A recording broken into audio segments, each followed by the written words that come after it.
ایک یہودی نے اپنے بیٹے کو کہا جاؤ سودا لے آؤ، تو وہ گیا۔ لڑکا راستے سے گزر رہا تھا کہ اس کی نظر حضور صلی اللہ علیہ وسلم پر پڑی، اور حضور صلی اللہ علیہ وسلم کی نظر بھی اس لڑکے پر پڑی۔ وہ وہیں بیٹھ گیا اور وہیں بیٹھا رہ گیا اور دیر ہو گئی۔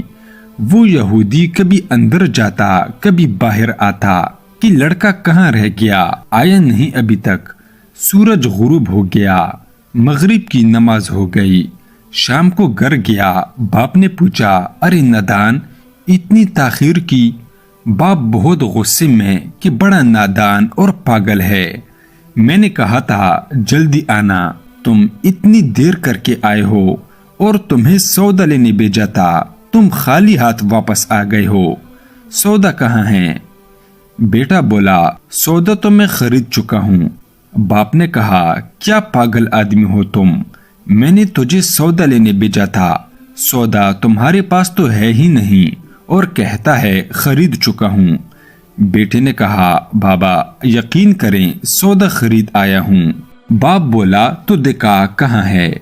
بیٹے نے کہا کاش تیرے پاس وہ آنکھ ہوتی تو تجھے دکھاتا میرا سودا کیا ہے۔ میرے بابا میں تمہیں کیا بتاؤں میں کیا سودا خرید لایا ہوں۔ باپ نے بولا چل چھوڑ رہنے دے۔ وہ لڑکا روز نبی رحمت صلی اللہ علیہ وسلم کی خدمت میں بیٹھنے لگا۔ وہ یہودی کا اکلوتا بیٹا تھا، وہ اسے بہت پیارا تھا، اس لیے وہ اسے کچھ نہ کہتا۔ کچھ دنوں بعد لڑکا بہت بیمار ہو گیا، کافی دن بیمار رہا، اتنا بیمار ہوا کہ کمزوری اتنی ہو گئی کہ کروٹ لینا مشکل ہو چکا تھا، اور پھر قریب المرگ ہو گیا۔ یہودی بہت پریشان تھا، پھر بھاگا گیا حضور صلی اللہ علیہ وسلم کی بارگاہ میں، اور آپ صلی اللہ علیہ وسلم کو بلایا اور بولا میں آپ کے پاس آیا ہوں، آپ تو جانتے ہی ہیں میں یہودی ہوں، مجھے آپ سے کوئی اتفاق نہیں، مگر میرا لڑکا آپ پر دل دے گیا ہے اور قریب المرگ ہے، آپ کو رات دن یاد کر رہا ہے۔ کیا ممکن ہے آپ اپنے اس دشمن کے گھر آ کر اپنے معشوق عاشق کو ایک نظر دیکھنا پسند کرو گے؟ کیا اس کی یہ آرزو پوری ہو جائے گی کہ وہ مرنے سے پہلے آپ کا دیدار کر لے؟ وہ کسی اور چیز کی آرزو نہیں کر رہا۔ آپ صلی اللہ علیہ وسلم نے یہ نہیں فرمایا میں جاؤں گا یا نہیں، آپ صلی اللہ علیہ وسلم نے فرمایا ابو بکر اٹھو، عمر اٹھو، علی چلو، چلے عثمان آؤ، باقی بھی جو سب ہیں چلے، آپ کے عاشق کا دیدار ہم بھی کریں۔ اپنا دیدار اسے دیتے ہیں، آخری لمحہ ہے، آنکھیں بند کرنے سے پہلے اسے ہم کچھ دینا چاہتے ہیں، چلو چلتے ہیں۔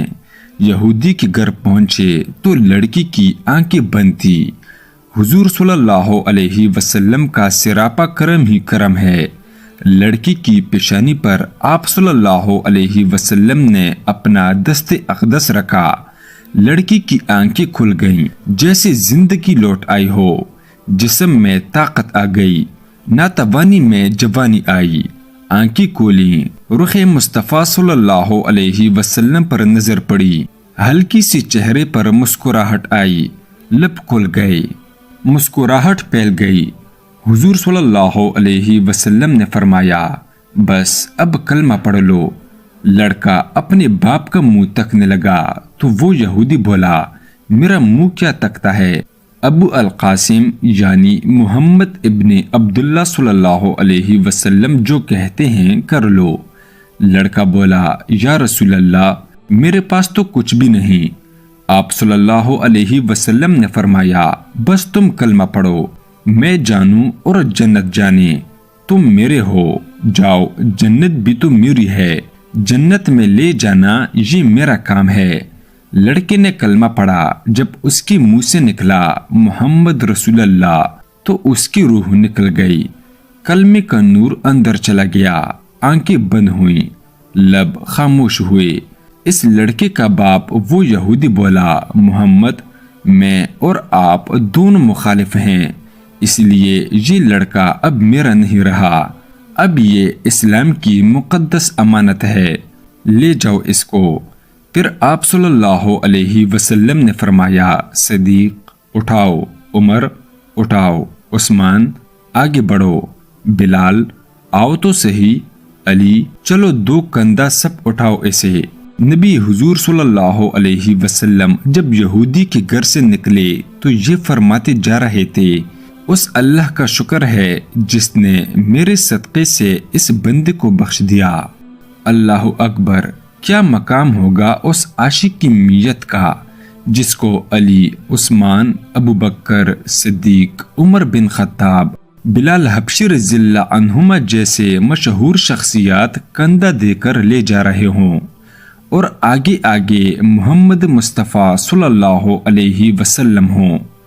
قبر تیار ہوئی، کفن پہنایا گیا، حضور صلی اللہ علیہ وسلم قبر کے اندر تشریف لے گئے، قبر میں کھڑے ہوئے اور کافی دیر کھڑے رہے، اور پھر اپنے ہاتھوں سے اس عاشق کی میت کو اندر اتارا۔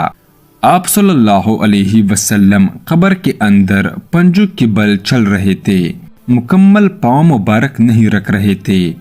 کافی دیر کے بعد آپ صلی اللہ علیہ وسلم قبر سے باہر آئے تو چہرے پر تھوڑی زرد چھائی تھی، تکن محسوس ہوئی۔ صحابہ نے پوچھا، حضور یہ کیا ماجرا ہے؟ پہلے تو یہ بتائیں، آپ نے قبر میں پاؤں مبارک مکمل کیوں نہیں رکھا؟ آپ پنجوں کے بل کیوں چلتے رہے؟ تو کریم آقا صلی اللہ علیہ وسلم نے فرمایا، قبر کے اندر بے پناہ فرشتے آئے ہوئے تھے، اس لیے مجھے جہاں جگہ ملتی تھی میں پنجہ ہی رکھتا تھا، پاؤں رکھنے کی جگہ نہیں تھی۔ میں نہیں چاہتا تھا کسی فرشتے کے پاؤں پر میرا پاؤں آ جائے۔ پھر صحابہ نے پوچھا، آپ قبر کے اندر کیوں گئے؟ ہمیں کہتے ہم چلے جاتے۔ تو نبی پاک صلی اللہ علیہ وسلم نے خوبصورت جواب دیا کہ میں نے اس لڑکے کو بولا تھا نا، تیری قبر کو جنت بناؤں گا، تو اب اسی قبر کو جنت بنانے قبر کے اندر چلا گیا تھا۔ صحابہ نے پوچھا، تو پھر آپ اتنی تکی ہوئی کیوں ہیں؟ حضور صلی اللہ علیہ وسلم نے فرمایا، تکا اس لیے ہوں کہ فرشتے اور حوریں اس عاشق کی دیدار کے لیے آ رہے تھے اور میرے وجود سے لگ لگ کر گزر رہے تھے، ان کی وجہ سے تک گیا ہوں۔ بحوالہ سنن ابن داؤد جلد 3 صفحہ نمبر 185، مسند احمد بن حنبل جلد 3 صفحہ نمبر 175۔